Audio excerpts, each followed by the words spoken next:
पाकिस्तान के बुरे दिन चल रहे हैं और बुरे दिन अब और ज्यादा शुरू हो गए हैं। वो अपने ही बुने हुए जाल में हर तरफ से फंसा हुआ दिख रहा है। टीटीपी और तालिबान पहले ही पाकिस्तान आर्मी पर कहर बनकर टूट रहे थे। बलूचों ने अलग मोर्चा खोल रखा है। इन सब के बीच अमेरिका और ब्रिटेन पाकिस्तान को बड़ा झटका देने की तैयारी में है, जिससे पाकिस्तान का कंगाल होना तय है।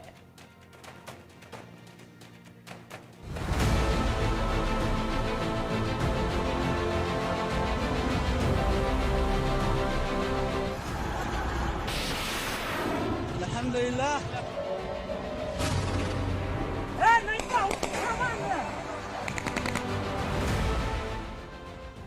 नया साल पाकिस्तान को एक के बाद एक झटके दे रहा है।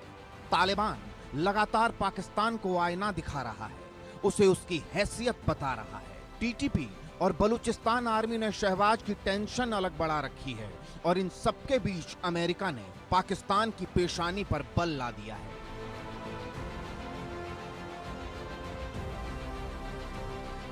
अभी कुछ दिन पहले ही अमेरिका ने पाकिस्तान पर लंबी दूरी की मिसाइल बनाने के आरोप में उसकी 4 डिफेंस कंपनियों पर बैन लगाया था।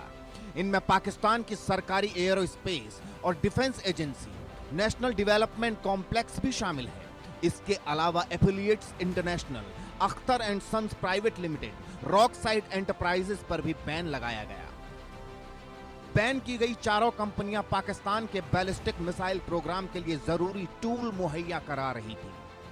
अमेरिका का कहना है वो आगे भी इस तरह की एक्टिविटी के खिलाफ एक्शन लेता रहेगा। अमेरिका के इस फैसले के बाद पाकिस्तान तिल मिलाकर रह गया है।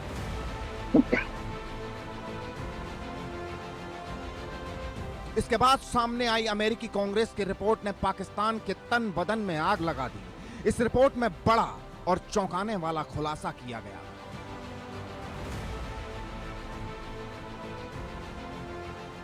अमेरिकी कांग्रेस की रिपोर्ट में दावा किया गया, बाइडेन प्रशासन पाकिस्तान के दुश्मन तालिबान को हर हफ्ते अरबों रुपए बांट रहा है ताकि वो खुद को मजबूत कर अपने दुश्मनों से मुकाबला कर सके। इस रिपोर्ट के मुताबिक बाइडेन प्रशासन तालिबान को हर हफ्ते $40 मिलियन यानी लगभग 3.5 अरब रुपए भेज रहा है। हालांकि तालिबान ने इसका खंडन किया है, लेकिन इस रिपोर्ट ने शहबाज की टेंशन तो बढ़ा ही दी है। और अब अमेरिका जो करने जा रहा है उससे पाकिस्तान को 440 वोल्ट का झटका लगना तय है। कंगाल फटेहाल पाकिस्तान एक तरफ आर्थिक तंगी से जूझ रहा है, दूसरी तरफ तालिबान ने उसकी नाक में दम किया हुआ है। अब अमेरिका भी पाकिस्तान को बड़ा झटका देने की तैयारी कर रहा है।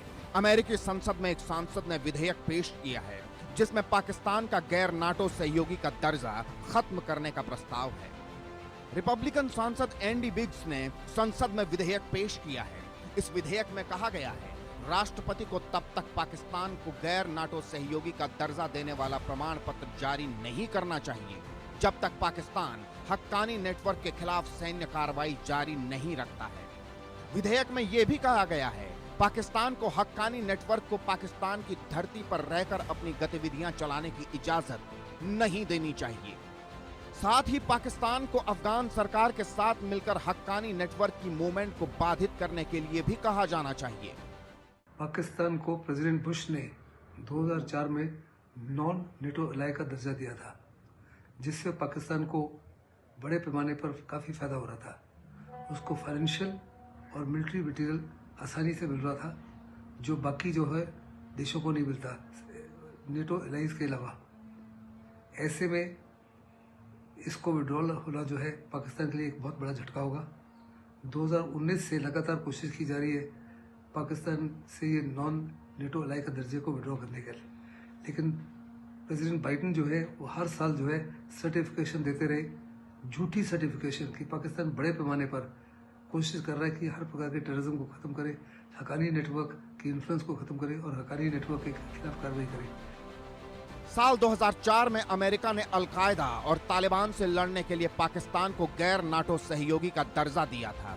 इसके तहत पाकिस्तान को अमेरिका से हथियार बिक्री प्रक्रिया में छूट और कर्ज कार्यक्रम में भी प्राथमिकता मिलती रही। इस दर्जे के तहत पाकिस्तान अमेरिका के आधुनिक हथियारों को भी खरीदने का हकदार है।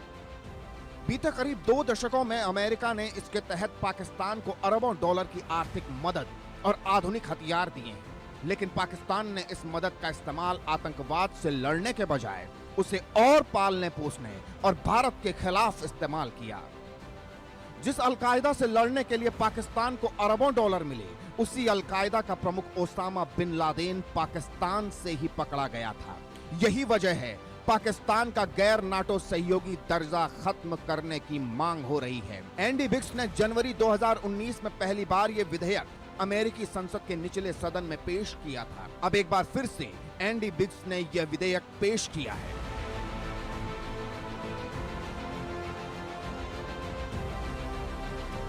जब अमेरिका पाकिस्तान से नॉन नेटो एलाई का दर्जा जो है इसको विड्रॉ कर लेता है, तो पाकिस्तान को दो बड़े तरीके से नुकसान होंगे।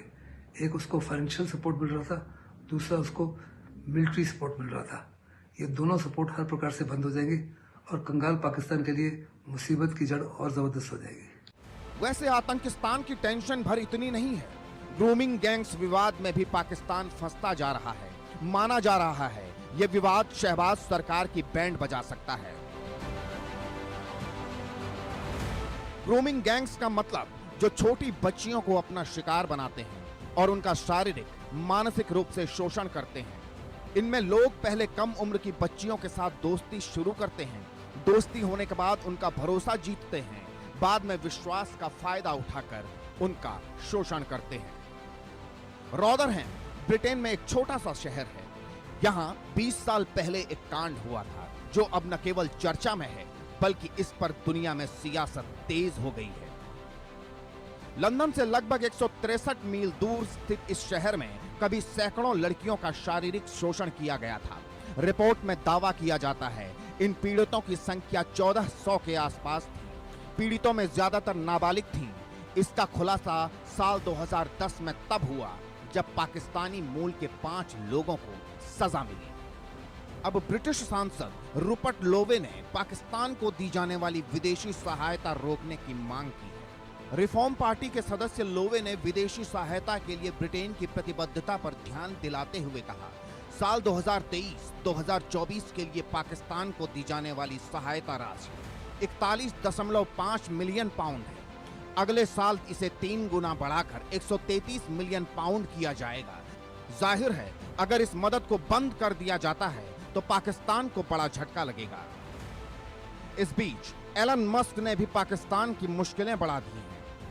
उद्धव ठाकरे की अगुवाई वाली शिवसेना पार्टी की सांसद प्रियंका चतुर्वेदी ने अपने सोशल मीडिया एक्स पर पाकिस्तानी ग्रूमिंग गैंग को लेकर एक पोस्ट की, जिस पर टेस्ला के मालिक एलन मस्क ने भी अपनी प्रतिक्रिया दी है। राज्यसभा सांसद प्रियंका चतुर्वेदी ने पोस्ट में कहा, ब्रिटेन में ये एशियन ग्रूमिंग गैंग नहीं बल्कि पाकिस्तान ग्रूमिंग गैंग है।